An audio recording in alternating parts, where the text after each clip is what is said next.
Maestro Sir Anton, guro't vlogger na Pilipino, tagahatid ng balita sa bayan ay totoo.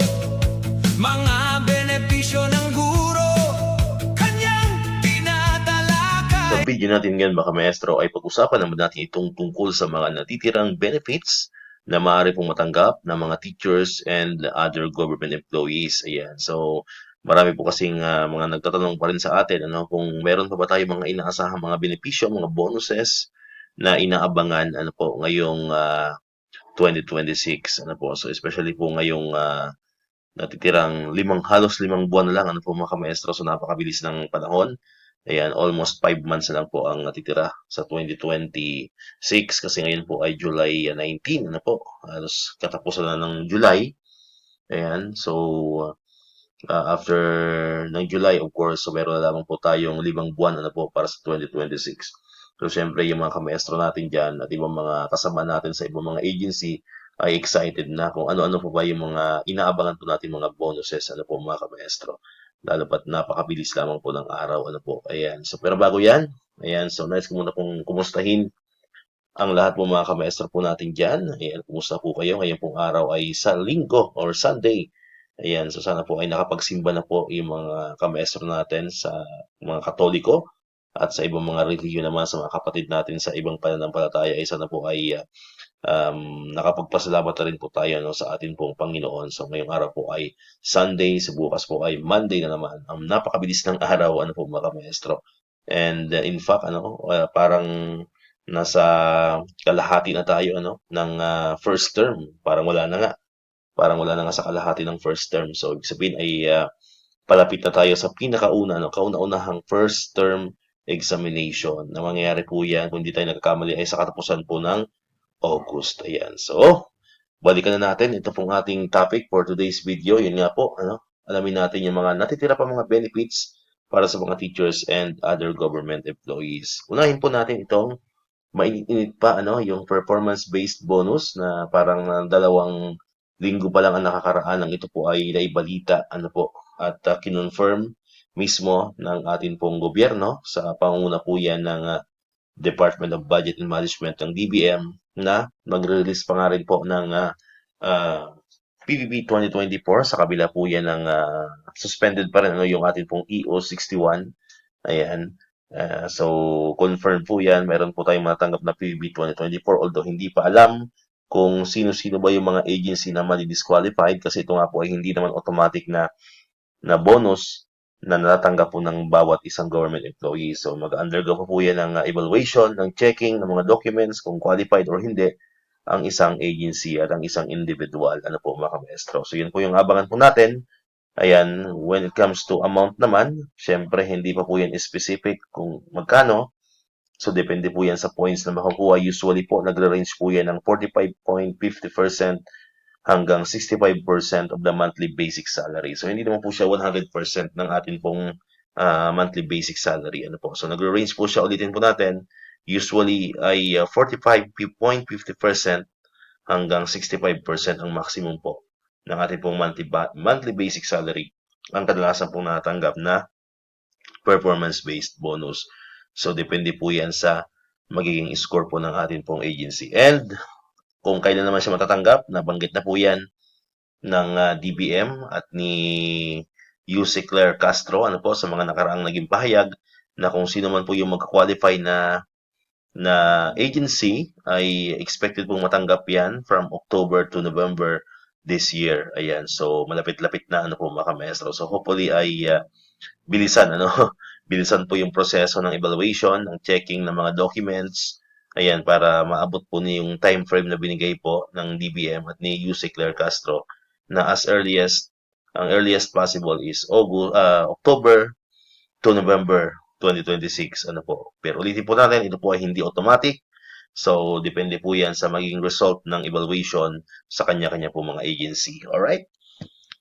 Next naman, of course, ito para lamang to sa mga teachers, yung World Teachers Day Incentive Benefit. Ayan.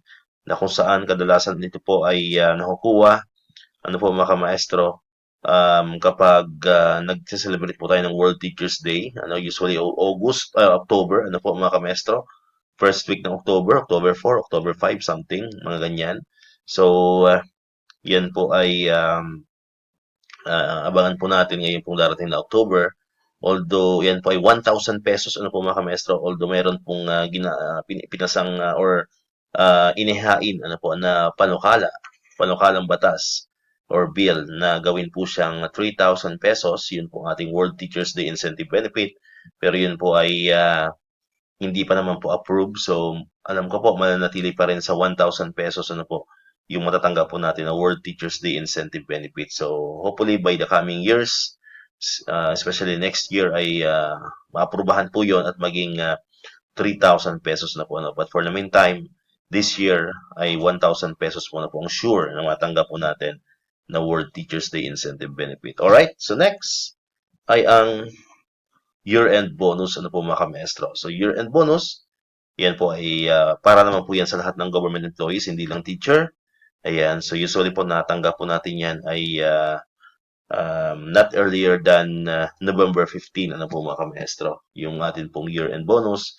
At yan po ay katumbas ng ating monthly basic salary as of October 31, 2026. So kung ano po yung monthly basic salary mo, nitong October 31, 2026, yun po matatanggap mo na year-end bonus, po mga kamaestro. So, syempre, iba-iba tayo, depende po sa ating salary grade at depende sa ating step increment. Alright?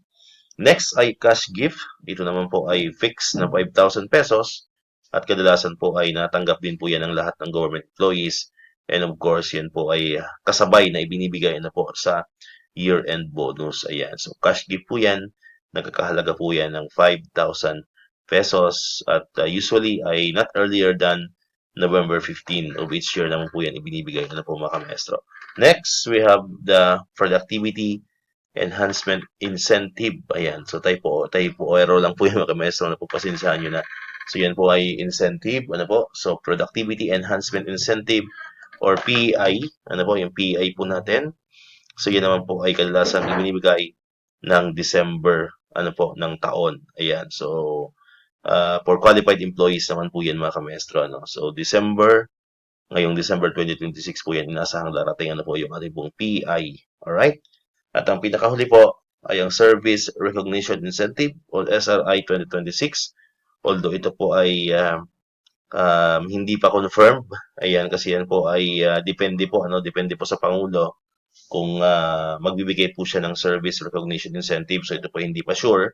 So, pagpapalabas po siya ng AO, po yung administrative order para po sa legal basis ng SRI 2026. Pero kadalasan po yan ay natatanggap ng December, po mga kamestro, at ang pinaka-late naman ay January in the following year. Ayan. So, hopefully po ay mayroon pa ulit, na ibigay na SRI 2026. So, muli po, ito po ay nakadepende sa ating pong Pangulo kung magpapalabas po siya ng administrative order para po sa releasing po ng SRI 2026. As to the amount, wala po tayong fixed amount po dyan mga kamestro, pero kung di tayo nagkakamali last year, parang 20,000 pesos po yung ating po natanggap na SRI 2025. Alright, so yun muna po, yan po yung mga list of benefits, bonuses na expected po nating makukuha or matatanggap for the remainder of the year. Simula po yan ngayong October, October. Kasi pag August, wala pa tayong matanggap na bonus, October, August, September, wala. So, usually October, nagsisimula yan, October, November, December, yan po yung expected po na mga bonuses po na maaari po nating matanggap. Alright, so dito na tapusin ang ating video ngayon mga kamaestro. Kung di ka pa nakakapag-subscribe, click mo na ang subscribe button dyan para ikaw yung unang nakapanood ng mga videos na na-upload natin. Katulad ito, yung mga updates pa rin about sa DepEd and syempre sa mga benefits sa mga teachers and government employees. And syempre, click mo na rin ang notification bell button para ma-notify ka, always updated ka pag may mga bago tayong uploaded na videos. Sa muli, maraming salamat sa inyong panonood at pakikinig. Once again, El Maestro, see you on my next vlog. Bye-bye!